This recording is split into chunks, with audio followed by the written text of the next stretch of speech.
ইদানিং রান্নাবান্না নিয়ে এক্সপেরিমেন্ট করতে আমার বেশ ভালোই লাগে, তাই আজকে রান্না করে ফেললাম মুগ ডাল দিয়ে কাতলা মাছের মাথা। এবং বিকালবেলা গরু দেখতে দেখতে মোমুকে নিয়ে চলে আসলাম বড়াপুর বাসায়। আসসালামু আলাইকুম and hello everyone, I hope সবাই ভালো আছেন। আমি আল্লাহর রহমতে অনেক ভালো আছি। Welcome back to my another new blog. প্রতিদিন তো ঘুম থেকে ওঠার পরে চিন্তা করি আজকে কি রান্না করবো, তো আজকের দিনটাও ব্যতিক্রম না।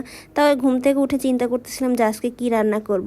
তো হঠাৎ করে তানভীর বলল যে ফ্রিজে তো একটা বড় দেখলাম কাতলা মাছের মাথা আছে, তো সেটা দিয়ে কিছু একটা করে ফেলো। তো ভাবলাম যে কি চলো মুড়ি ঘন্ট কিংবা মুগ ডাল দিয়ে রান্না করা যাক। তো তানভীর এবং মোমো দুজনেই বলল যে মুগ ডাল দিয়ে কাতলা মাছের মাথা রান্না করো। তো আমি বললাম যেহেতু ওরা দুজনেই ভোট দিল মুগ ডাল দিয়ে কাতলা মাছের মাথা রান্না করা যাক, তাহলে সেটাই করি। তো প্রথমে হচ্ছে আমি মুগ ডালটাকে ভালো করে ভেজে নিছিলাম। মুগ ডাল কিন্তু অবশ্যই রান্নার আগে ভেজে নিতে হয়। তো আমি ভালো করে এটাকে 4-5 মিনিট পর্যন্ত ভেজে নিছি। এখন মুগ ডালটাকে পরিমাণ মতো পানি দিয়ে লবণ এবং হলুদ দিয়ে সেদ্ধ করে রান্না করতে হবে। মানে হচ্ছে দেখবেন যখন মুগ ডালটা প্রায় হয়ে আসছে তখন মানে এটাকে নামায় ফেলতে হবে। তো যখন মুগ ডালটা ফুটে উঠছিল তখন হচ্ছে এর মধ্যে আমি হলুদ গুঁড়া দিছি। হলুদ গুঁড়া দিয়ে এটাকে আমি হচ্ছে এক সাইডে রান্না হওয়ার জন্য রেখে দিছি, আর অন্য সাইডে হচ্ছে যে কাতলা মাছের মাথাটা আছে সেটাকে আমি লবণ দিয়ে মাখায় রাখছিলাম। এখন কাতলা মাছটার মাথাটাকে ভালোভাবে হচ্ছে আমি ধুয়ে নিব। যদি এটা আমার পরিষ্কার করে ধোয়া ছিল তাও হচ্ছে আমি এটাকে ভালো করে আবার ধুয়ে নিয়েছি। মাছ মানে যত বেশি ধুয়ে তত নাকি মাছটা মানে স্বাদ বের হয়, যেটা মুরব্বীরা বলে। তো আমি তাদের কথা অনুযায়ী হচ্ছে আমি মাছটাকে ভালো করে ধুয়ে নিছি। এক পাশে হচ্ছে আমাদের মুগ ডালটা সেদ্ধ হচ্ছে, অন্য পাশে হচ্ছে আমি মাছটাকে হলুদ এবং লবণ দিয়ে মাখায় রাখছিলাম। এখন হচ্ছে মাছের মাথাটাকে একটু ভেজে নিব। ভাজার পরে হচ্ছে এটাকে আমি আলাদাভাবে রান্না করব। আজকে আমি যে নিয়ম অনুযায়ী মানে রান্নাটা করতেছি সেটা কোনো আমার নিজস্ব রেসিপি না। ইউটিউবে ইয়তনুস কিচেন নামে একটা মানে চ্যানেল আছে, সেটা থেকে আমি হচ্ছে একটা মানে শেপের রান্না, তো ওনার রান্না দেখে ফলো করে হচ্ছে আমি এটা রান্না করতেছিলাম। উনি হচ্ছে ইন্ডিয়ার একটা ভালোই শেফ নাম করা। তো ওনার রান্নার ভিডিওগুলো আমার কাছে বেশ ভালো লাগে, তো আমি মাঝে মাঝে হচ্ছে ওনার রেসিপি ফলো করি। তো আজকের রেসিপিটাও হচ্ছে ওনার দেখানোই। তো উনি যেভাবে রান্না করছিল আমিও সেম টু সেম হচ্ছে ওইভাবেই রান্না করতেছিলাম। তো ওদিকে হচ্ছে মোটামুটি আমার মাছের মাথাগুলো ভাজা হয়ে গেছে। এখন হচ্ছে আমি মাছের মাথাটা রান্না করব। তো অন্য একটা নতুন পাত্রে আমি হচ্ছে পরিমাণ মতো তেল দিয়ে দিছি। আজকের রান্নাতে আমি ফোড়ন ব্যবহার করব। আমি জীবনে কখনো রান্নায় ফোড়ন ব্যবহার করিনি, তবে আজকে করব। তাই আমি হচ্ছে কিছু পরিমাণে জিরা এবং হচ্ছে 3টা হচ্ছে শুকনা মরিচ নিছি, এটাই হচ্ছে আজকের ফোড়ন। তো এগুলাকে একটু 2 মিনিট পর্যন্ত ভাজবো। ভাজার পরে হচ্ছে আমি এর মধ্যে পেঁয়াজ কুচি এবং বাকি যে মশলাটা আছে সেগুলাই হচ্ছে দিয়ে দিব। তবে ফোড়ন দিলে যে তরকারির স্বাদ কমে তা না, মোটামুটি ভালোই লাগে, মানে বোঝা যায় না আর কি ওইভাবে।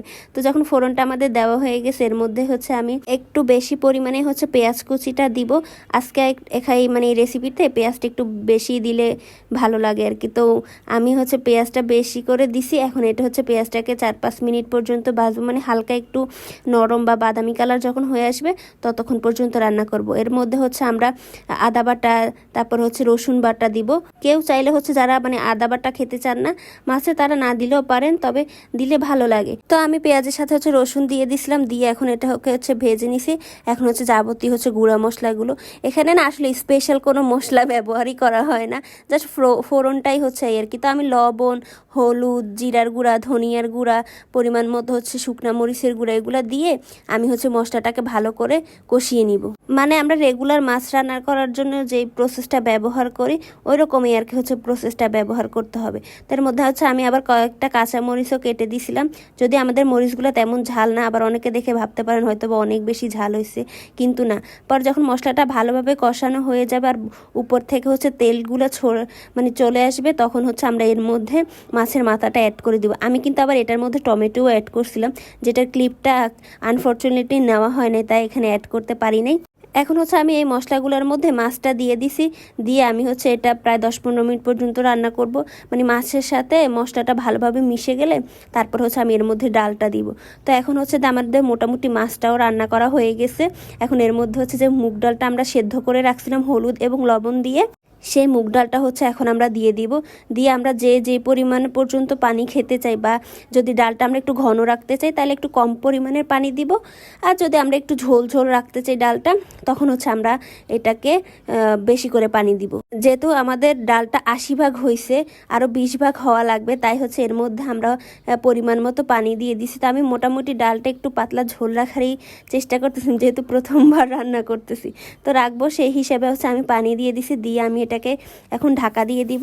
তারপর যখন ডালটা হয়ে যাবে দেন আমরা হচ্ছে চুলার আঁচটা কমিয়ে দিব। তো মোটামুটি হচ্ছে এদিকে আমার ডালটা প্রায় রান্নার শেষের দিকে। তো আমার তো বেশ ভালোই লাগতেছিল এবং আমি অনেক বেশি এক্সাইটেড। যেমন কালারটাও অনেক বেশি সুন্দর হয়েছে এবং খেতেও কিন্তু অনেক বেশি মজা হয়েছে। আসলে মুগ ডাল দিয়ে মাছের মাথা যে এত মজা হয় সেটা আমি আসলেই জানতাম না। তো দুপুরে খাওয়া দাওয়া শেষ করে আমি এবং মুমু আমরা হচ্ছে বড়াপুর বাসায় যাব। মোমো নাকি বাসায় থাকতে থাকতে বোর ফিল করতেছে, তাই হচ্ছে ও বললো মামি চলেন আমরা একটু গিয়ে বড় আন্টির বাসায় হেঁটে আসি। তা আমি আর মোমো বের হয়েছি, তখন দেখি না গরু উঠে গেছে। তো আমাদের কাছে তো বেশ ভালোই লাগতেছিল। আর আমাদের এই জায়গায় তো প্রত্যেক বছরই গরুর হাট বসে, তাই হচ্ছে গরুর হাটে বসলে ওই সময় মানুষ আর হাঁটা চলা করতে পারে না, গাড়ি ঘোড়ায় জ্যাম ট্যাম লেগে এক অবস্থা। তো অনেক গরু উঠছে দেখে তো আমাদের কাছে মহা খুশি লাগতেছে। আর আমি তো ভিডিওই বানাইতেছিলাম, মানে যতটুকু হাঁটতেছিলাম খালি গরু আর গরু। আর এই গরুর সময় তো শৈশবে আমরা যেই মজা করতাম, এখন তো বড় হয়ে যাওয়ার সাথে সাথে একটু ফিলিংসটাও কমে গেছে। তো বড় আপুর বাসায় চলে আসছি। আসার পরে আপু হচ্ছে আমাদের পাকোড়া বানাই দিছিল আলু দিয়ে। তো আমি জারামণি আমরা হচ্ছে পাকোড়া খাচ্ছিলাম। মোমো আবার হচ্ছে আলু খায় না, তাই হচ্ছে সে পাকোড়াটা খেলো না। সে আলু খাওয়ার ভয়তে সে ফুচকাও খায় না, চটপটিও খায় না। তা আমি বললাম যে মোমো হচ্ছে একমাত্র মেয়ে যে কিনা ফুচকা চটপটি খায় না আর হচ্ছে আলু খাওয়ার ভয়তে। তো আপু হচ্ছে আমাদের আরও অনেকগুলো খাবার দিছে, বিস্কিট দিছে, লিচু ছিল বাসায়, লিচু দিছে। আর জারামণিকে দেখিয়ে তো আমরা মজা নিচ্ছিলাম, জারামণি আমাদেরকে লিচু দিবে না। তো তারপরে ওর মন তখন ভালো ছিল মোমোকে দেখে, দেন হচ্ছে ও আমাদের সাথে ভাগাভাগি করে খাচ্ছিল। এরপরে বড় আপু হচ্ছে আমাদের জন্য চা বানায় নিয়ে এসছে। আর মোমো তো যেহেতু পাকোড়া খায় না, তাই ওর জন্য জ্যাম এবং পাউরুটি নিয়ে এসছে। ও হচ্ছে জ্যাম পাউরুটি খাইছে, আমি আর বড় আপু চা আর বিস্কিট পরে খাইছিলাম। তো আজকের ভিডিওটা এই পর্যন্ত। সবাই ভালো থাকবেন, সুস্থ থাকবেন আর আমাদের জন্য দোয়া করবেন। আল্লাহ হাফেজ।